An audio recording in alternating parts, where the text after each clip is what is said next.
Hello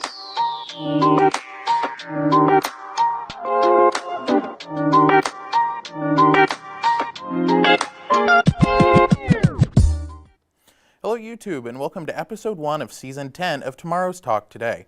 I'm your host, Tyler Badgen, and today I'm joined by panelists Rachel Houston, Shannon Velarde, and Kaylee Kiefer. On today's episode, we'll be discussing the impact the COVID-19 pandemic had on K-12 education. We'll be discussing the past and present experience of K-12 education, the use of asynchronous learning, and how teachers prepare for evolving learning styles. Our guests today have watched and analyzed several videos and written work on the topic, including YouTube breakdowns, scholarly articles, and interviews. To begin our discussion, we're going to watch a clip from CBS News correspondent Tracy Smith, where she talks with educators about how the COVID-19 pandemic and the shift to remote learning have impacted students across the country.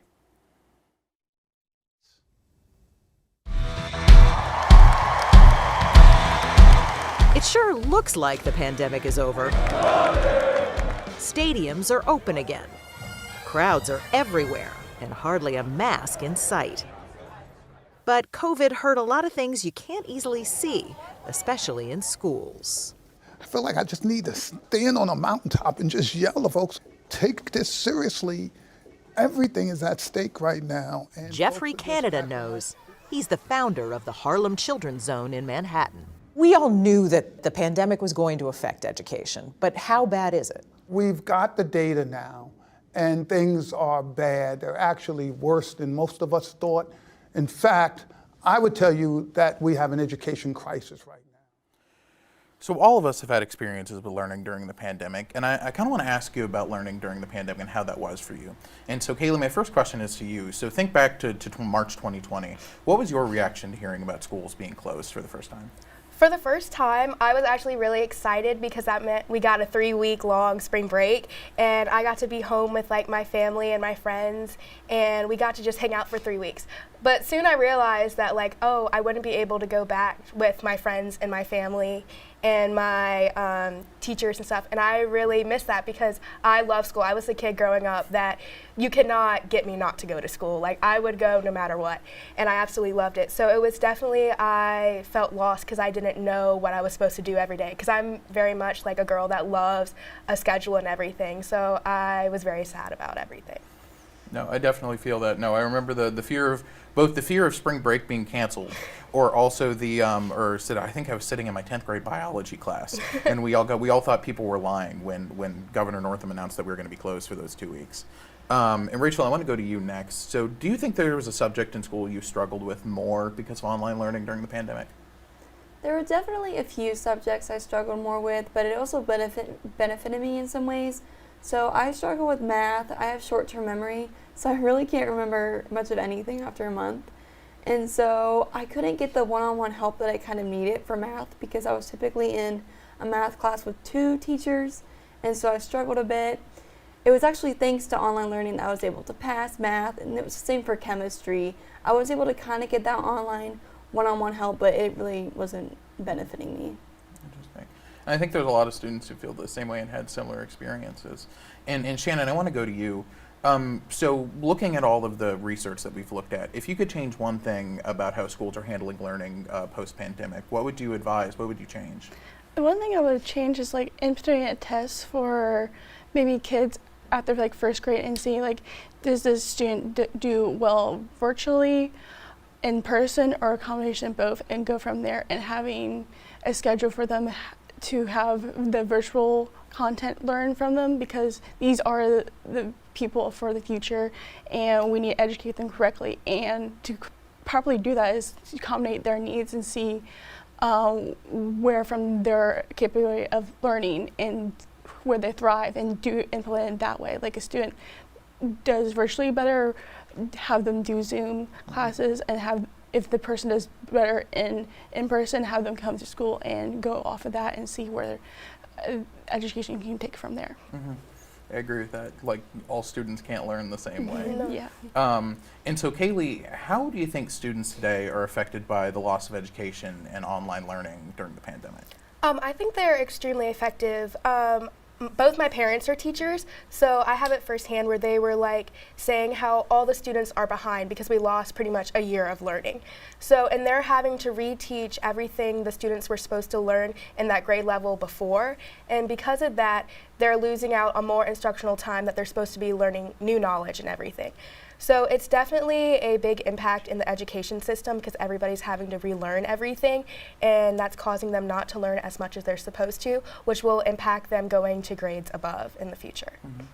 And no, this is actually a point where the two of us, we bonded over a little bit, learning that. I think, my mom and both your parents, special education teachers, yes. right? Yes. And so I think there's the really, really like niche experience of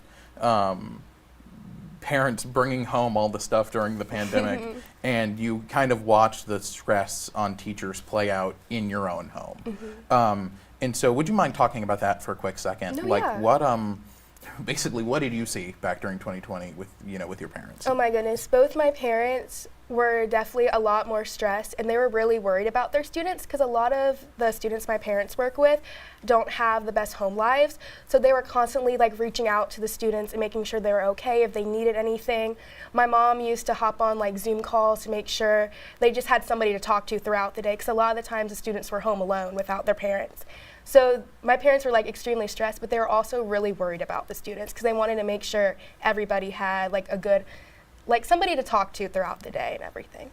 Yeah, that was the experience my mom had a lot, where she was, I think that's the part that a lot of people don't think about is like that the teachers were really worried about their students. Yeah, no, exactly. And for example, she might have had like 10th graders or 11th graders there, and she had worked out a plan with them to make sure they would graduate or make sure that they would get this learning. And once that's kind of stripped away and you figure out how you can get it back, that's kind of the experience she dealt with. I remember her like she would be like tutoring like her students, like she would be on Zoom at like 6. Like we'd be eating dinner in the background and she'd be like doing tutoring No, yeah, online. same with my mom. And it's so crazy to think that like, maybe the two of us are biased, but to think about like, how much teachers actually do for students, and I feel like that got so, they really did go above and beyond during the pandemic. Exactly. And but it's just, it's kind of being a teacher's kid during that time is really an experience like no other. So, but, well, I really appreciate it. I appreciate, Kaylee and everybody for sharing their thoughts, and thank you for sharing your experiences and knowledge about the effects of learning during COVID. We do have to take a quick break, but we'll be right back, so please stay tuned. Do you need B-roll for that next comm class project? If so, we've got that B-roll. Are you not Ryan Fletcher and you haven't attended every event? We've got that B-roll. Are you not Cole Pello and haven't taken photos of every event? We've got that B-roll. Do you need shots of students eating pizza or getting their Starbucks? What about some building signs? We've got that B-roll. Do you need shots of students pressing buttons? What about doing the other things that look techie? We've got that B-roll. Do you need shots of fall on campus or students making random mugs? We've got that B-roll. Do you need a shot of Taylor Reevely IV being inaugurated as the president of Log One? No! That's not B-roll. That's too specific. Do you need random B-roll shots with the tripod left in the background? What you don't like about the tripod in the background? I just left it there and it was great. Next time you have a comm class project, remember, we've got that B-roll for the low, low price of $19.99. You can have access to all our library of B-roll. Call 434-395-2384 today before they sell out. Welcome back. Next, we're going to be focusing on how asynchronous learning, such as Zoom, is currently being used in education. We have a clip from NBC News' Rayma Ellis about how students reacted to remote learning. These results are sobering. Dr. Peggy Carr, who oversaw the assessment for the Department of Education, says results showed decline across the board, with disadvantaged students among those hardest hit. Disabled students struggling more than others, and in math, the gap between black and white students grew by 8 points. One researcher estimating that translates to black students being an additional 6 months behind. Are we looking at a generation that is never going to recover? Certainly, it's a generation of students that have experienced something that none of us have experienced before. If we don't figure out how to catch these students up, we will have more challenges with preparedness. So as we've seen recently with the prolonged snow days, Prince Edward County began asynchronous learning so students can stay on track with their curriculum even when not in the classroom. However, in the past, many students during the pandemic felt a sense of loneliness from not being in person with their teachers and peers. But now we're discussing how online learning is utilized today. And so Shannon, the first question is going to be to you. Based on your research, how are online tools being used in the classroom today? Today, online tools, more so like Zoom, is helping them have meetings across their education across that platform, but also having digital textbooks also. But there is also a problem with that, with students having the physical copy when they go back in person and they don't know how to use it, like the appendix. But they're really focusing more on the digital use of like highlighting their personal use, typing in it through the digital courses as well, and also submitting their assignments online too, either their version of Canvas or like Schoology type of thing for them to learn it. And also with kids who have disabilities, there's some tools for them to have a better learning experience, like text to read type of thing, and then also having the tracker pace to improve their reading speed and helping them understand and how their learning is better and how they can improve better with that use. Yeah, and the accessibility part's like a really, really interesting point, considering like when you have to adapt so quickly, like how do you make sure that everybody is included on making sure that it's that everybody's included and that everybody's education can continue? It is a struggle. It's a real struggle, and it's something I know a lot of people have faced. And so the COVID-19 pandemic disrupted K-12 education and forced students to quickly adjust to remote and hybrid learning, like we were discussing with accessibility. Many face learning loss, lack of motivation, and limited access to resources. Beyond academics, students also experience social and emotional challenges from isolation. These effects are still shaping how education supports students today. Let's take a look at this clip from today's show as NBC's Jesse Kirsch talks about the negative impacts of remote learning.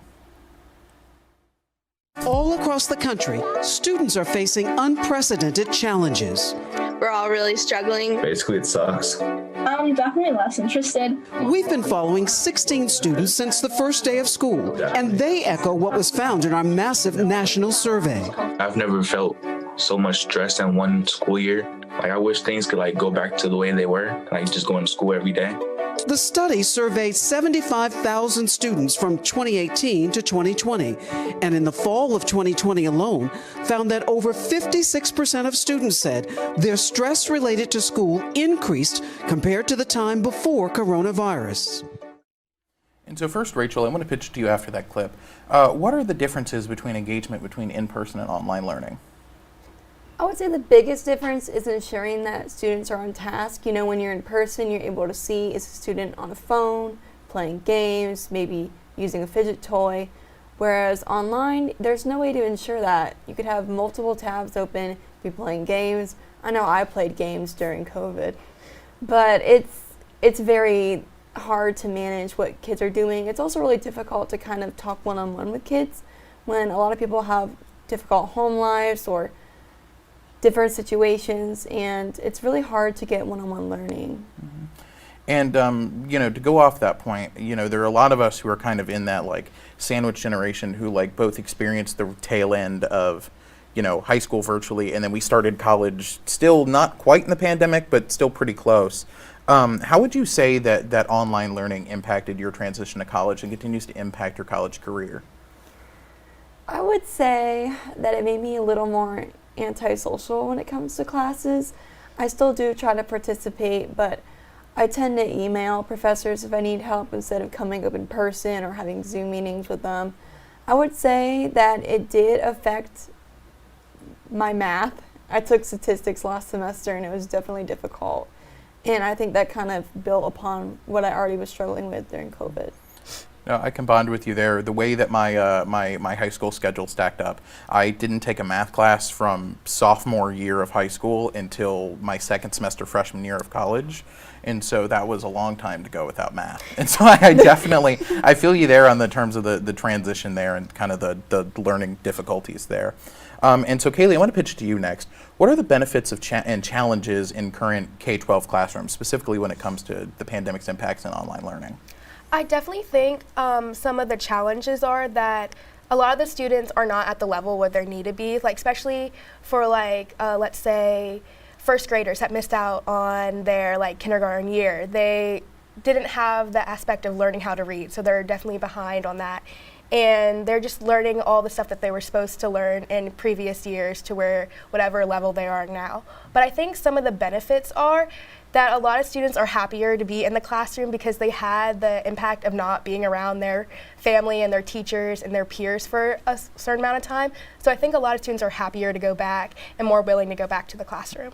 It's kind of like the you don't know what you have until it's gone kind of situation. Exactly. like you know, you hate school, you love to talk about how much you don't want to go, and then when you don't have and you don't have your friends, it's like, whoa. No, like, exactly. It's weird. So I thank you for that, and I think we can all agree there's a lot to discuss about the future of K-12 teaching experiences post-pandemic. But don't tune out just yet. We'll be right back to continue our discussion here on Tomorrow's Talk Today.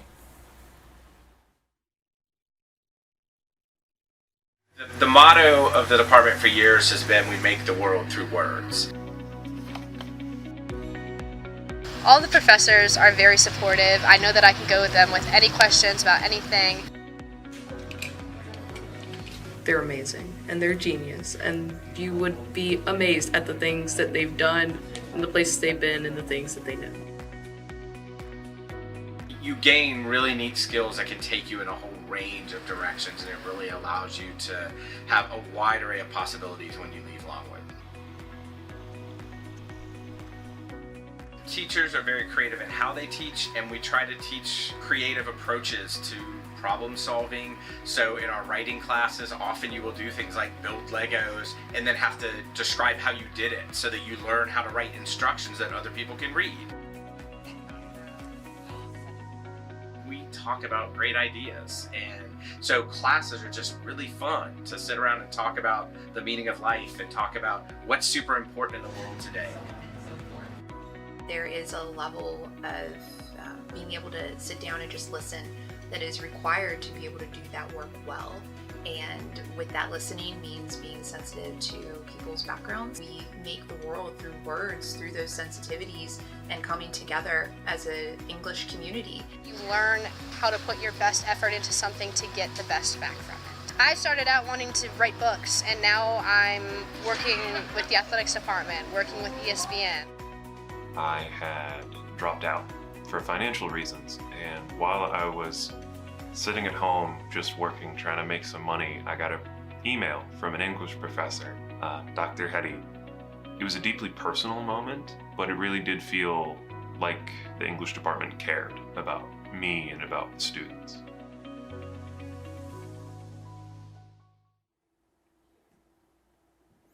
Thanks for sticking with us. To end our discussion today, let's take a look at a clip by NBC News' Shaquille Brewster about how the COVID pandemic led to teachers deciding to leave their jobs. NBC News correspondent Shaquille Brewster joins us now from a middle school in Waukesha, Wisconsin. So, Shaq, what are teachers telling you about what's causing them to leave the profession and the pressures they're facing? Well, Joe, it's a few different issues that are all combining at once. One, it's the political pressure that you're hearing, and then it's also the pandemic. You know, a common phrase that we often hear is the idea that teachers are overworked and underpaid. Well, add in a pandemic where they're now having to virtually learn, and add in the pandemic and the reopening of schools where some teachers are fundraising to get basic supplies like wipes for classrooms or masks that they have to put on. It just adds in a whole bunch of factors there that for those who were considering leaving within the next few years, well, they just decided to go ahead and make that decision now. So, as you can see, teachers have continued to be burnt out from long hours, depression, lower salaries, and stress from their work. Education students have had to change their teaching methods to promote engagement in classrooms. And so, you know, Kaylee, obviously, we're primarily started as a teaching school. You know, when people think Longwood, they think teachers. And so, what are the teachers of the present taught to expect when teaching in the classroom? So actually my best friend, she's in her semester-long internship for student teaching right now. And she was telling me recently how when she first started freshman year here, it's completely different from what she's taught to do now. She's always taught to go in with having multiple plans for every single lesson they have, because you never know what to expect in a classroom. She was told, one of her professors told her to expect the unexpected, that you always have to be willing to move no matter what, that you could be going in with one plan, but you have to switch no matter what. And it's just always being willing to change with everything you do, and just being always kind and respectful to your students and helping them the best they can. And so, Rachel, I want to kind of pitch you the same question. Is like, how do you think the education students today are kind of being taught to, well, expect the unexpected? I think it's a little difficult to say. I know my fair share of education majors, and they're out student teaching, and they've told me some horror stories about the students. I think that they're just kind of being taught to kind of take things at a time. When you get into teaching, you kind of have to adapt. It's a little different than learning in the classroom. However, I think something that may be taught is ways to kind of navigate online learning. Mm-hmm. Well, and it has to be helpful too with at least the new generation of teachers going out are the ones who experience this online learning. And so, you know, more and more teachers going into the field, no offense, Mom, if you're watching, but the newer teachers are a little bit better at navigating technology. And so no offense to your parents if they're watching either. So Shannon, do you think our generation, thinking about like the age group that we're in, do you think that we were more academically or emotionally shaped by the pandemic? I think both. And like for academic side, I think it's more 50-50, because some people didn't like it and the education and they retained it was not that good, but other people did thrive in that. I say it's a win-win situation. And also like I think it affected emotionally for everybody, because there was no social aspect. We were sitting at a desk, hopefully, or in a bed, pressing our computer on, and that was our class. There was no social interaction, and they even put us in groups, like, you know how they group us off and to talk to other students. That didn't really help, because we were not physically there. Mm-hmm. And having that connection, not through this medium course, through a computer, through the internet, and not being in there. And I think that's one thing that COVID affected education in that way, because we need that connection to be better in learning and enriching us for the future. Mm-hmm. And hopefully within the last couple of years we've been able to get some of that connection back. But I know, with Prince Edward having a bunch of snow days and consecutive, the online learning and the asynchronous stuff has not 100% gone away, as we've talked about. And so, Rachel, you mentioned that your fair share of education students. And so, what are the changes specifically in teaching strategies and lesson planning post-COVID? I would say a big change is kind of taking into consideration that a lot of the students are way behind, as we've kind of talked about. I've seen on TikTok a lot of the new teachers will be talking about what their students are learning and that they're at a lower level than they're supposed to be. And so I would say that that's something that... Mm-hmm. And so now being in college, being, I guess, for the most of us almost out the door, what have been your experiences in online learning, at least when it comes to your college experience? Kaylee, I want to pitch this question to you. Definitely, I've been able to use it for my advantage and stuff. I've been able to have different Zoom meetings with my professors and stuff to help me learn different assignments that I struggled with or anything. And definitely with Canvas and everything, I've been able to go more on my own pace and stuff. And definitely be able just to contact my professors and other students more frequently. Mm-hmm, definitely. Unfortunately, Zoom has become both my best friend and my worst enemy. I don't think we're ever getting rid of that one. Well, thank you all so much for joining us on this important discussion, and we hope you learned more about COVID-19's impact on education. But that's all the time we have for today. I'd like to thank the panelists for their opinions and everyone behind the scenes for making this program possible. Be sure to subscribe to Longwood Comp Studies on YouTube to get notifications when the next episode is streaming. I'm your host, Tyler, and I will see you next time. Thank you so much for watching Tomorrow's Talk Today.